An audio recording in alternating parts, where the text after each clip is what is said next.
Education पे ज़्यादा ध्यान दो इसके कंपैरिजन में। अगर लड़कियां पढ़ लेंगी तो मुझे नहीं लगता दहेज की कोई ज़रूरत है। पढ़ेगा मेवात, पढ़ेगा मेवात, पढ़ेगा मेवात, पढ़ेगा मेवात, पढ़ेगा मेवात, पढ़ेगा मेवात। नशा करोगे क्या? दहेज लोगे क्या? नशा करोगे क्या? दहेज लोगे क्या? नशा करोगे क्या? दहेज लोगे क्या? देखो आज के टाइम में ये सब चीज़ें ना थोड़ी कमी करो, क्योंकि एजुकेशन पे ज़्यादा ध्यान दो इसके कंपैरिजन में। अगर लड़कियां पढ़ लेंगी तो मुझे नहीं लगता दहेज की कोई ज़रूरत है।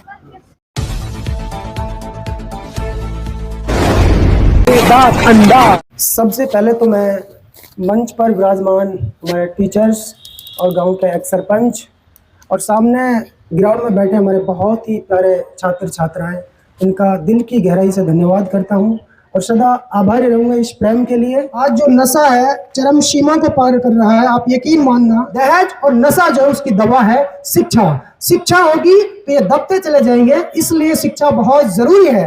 ऐसे में आज मुझे लगता है कि मेरी यात्रा बिल्कुल सफल होगी। माड़ब गांव के गवर्नमेंट स्कूल में जब मैं पहुंचा तो मुझे लगा कि सच में कुछ स्कूल आज भी ऐसे हैं मेवात में जो बहुत ही बेहतरीन तरीके से पूरी डिसिप्लिन यहाँ पे नजर आई और एक अच्छी पढ़ाई यहाँ पे की जा रही है। यूनिफॉर्म की अगर बात करूं तो सरकारी स्कूल में यूनिफॉर्म बहुत कम मिलती है, हालांकि सरकार पैसा देती है। यहाँ पर हर बच्चे के पास यूनिफॉर्म नजर आती है। कैमरा पर्सन से कहूंगा एक बार दिखाइएगा पूरी मेवात के लिए।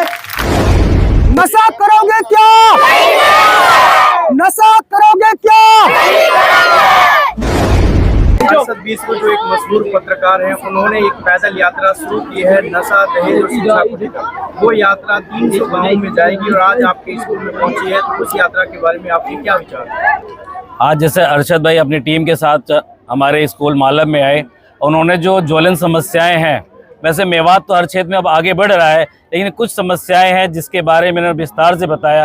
इसमें मूल रूप से जो नशा मुक्ति, नशा एक समस्या बनती जा रही है मेवात में, जो पहले नहीं थे, उसके खिलाफ इन्होंने जोरदार जो आंदोलन चलाया, उसके लिए हम सभी इनका जो शुक्रगुजार है। और ये गुजारिश करते हैं कि इस तरह जिस तरह इन्होंने जागरूकता अभियान चलाया, हमारे बच्चे भी, हमारे स्टाफ भी, सभी इसको दूर दूर तक फैलाएंगे। और इन्होंने आज जो शपथ दिलाई है वो बच्चे हमारे इस पर ध्यान रखेंगे। साथ ही एक दूसरी समस्या जो दहेज प्रथा की है, धीरे धीरे करके ये भी मेवात में जो बढ़ता जा रहा है, इसके खिलाफ भी इन्होंने जो एक मुहिम सी चलाई है, मिल करके इस मुहिम पे जोरदार तरीके से इनका साथ देंगे। और हम सभी ने एक शपथ ली है बच्चों के साथ, हम सारे अध्यापक साथियों ने, कि आज से नशा मुक्ति और दहेज मुक्ति, इस पे जोरदार तरीके से काम करेंगे और कंधे से कंधा मिला के चलेंगे।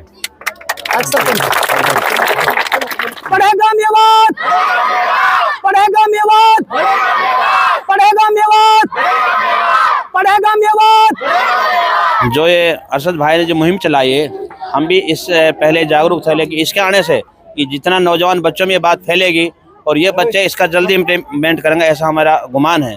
और ये बहुत अच्छी मुहिम है और इससे मेवात को फ़ायदा होगा, क्योंकि नौजवान बच्चे हैं, इनके दिल से अभी दहेज प्रथा के प्रति अगर इनको जागरूक किया जाएगा और इनका नफरत पैदा होगी। ये नशा में तो लगभग मेवात काफ़ी मुलविस है और इससे जो है ना बड़ा फ़ायदा होगा।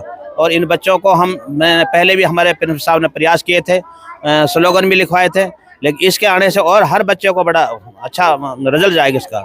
और मैं तो ये कहता हूँ भाई से आइंदा और भी हर स्कूल में कराएं इसको। देखो आज के टाइम में अगर लड़कियां पढ़ लेंगी तो मुझे नहीं लगता दहेज की कोई ज़रूरत है। ठीक है, तो बेटर एजुकेशन पे ज़्यादा ध्यान दें, दहेज पे थोड़ा कम दें। बच्चों को पढ़ाओ लिखाओ। कि जो ये यात्रा चल रही है, पैदल यात्रा, नशे को लेकर, दहेज को लेकर, शिक्षा को लेकर, और आज ये माड़ब गांव में पहुंची है, तो आप इस पर क्या कहेंगे? देखिए, मैं इस पे ये कहना चाहता हूँ, ये तो हर गांव में हमें लोग कोऑपरेट कर रहे हैं, लेकिन रोज का मेव गांव में बहुत अच्छे से हमको कोऑपरेट किया था। पूरे गांव ने, स्कूल ने और टीचरों ने, बच्चों ने, उससे भी कहीं ज़्यादा माड़ब गांव में हमें रिस्पांस मिला है। और मैं मानता हूँ कि अगर इस यात्रा को सफल बनाएंगे, ये लगभग 300 गाँव का दौरा है हमारा, तो देखिए नशा और दहेज कौन ख़त्म करेगा? बुजुर्ग थोड़ी करेंगे, वो तो सिर्फ प्रयास कर सकते हैं, कह सकते हैं, ये बच्चे ख़त्म करेंगे।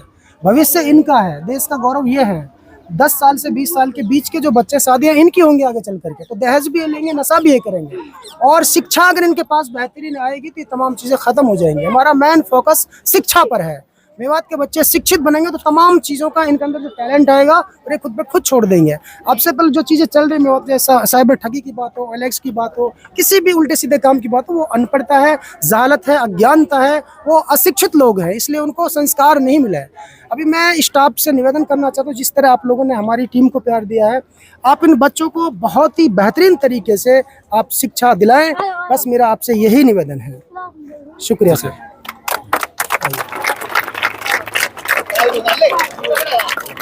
दोस्तों, यदि आप हमारी इस वीडियो को फेसबुक पेज पर देख रहे हैं तो हमारे पेज को लाइक कीजिए, शेयर कीजिए। यदि इस वीडियो को यूट्यूब पर देख रहे हैं तो हमारे चैनल को सब्सक्राइब कीजिए और बेल आइकन घंटी को दबा दीजिए।